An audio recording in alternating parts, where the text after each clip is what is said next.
Last year, there were over 25,000 vulnerabilities that were disclosed by the Common Vulnerability Scoring System. How would one even go about starting to prioritize with that many vulnerabilities? That's a really good question. For organizations looking to prioritize all of their vulnerabilities, it really starts with your asset profile and where your assets are facing. So if you have, say, 100 internet facing assets that anyone anywhere in the world can view, can look at the applications running on those services, running on those assets. Usually those are higher risk profiles because you could have a billion people looking at that single application running on that asset that's protecting information you may not want them to have access to.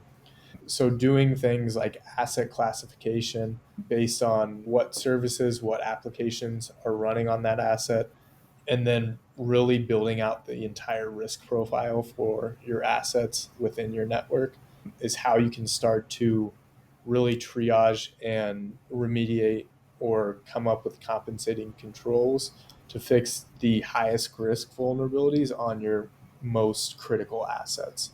As you mentioned, there's thousands of vulnerabilities that are produced in a time span of months.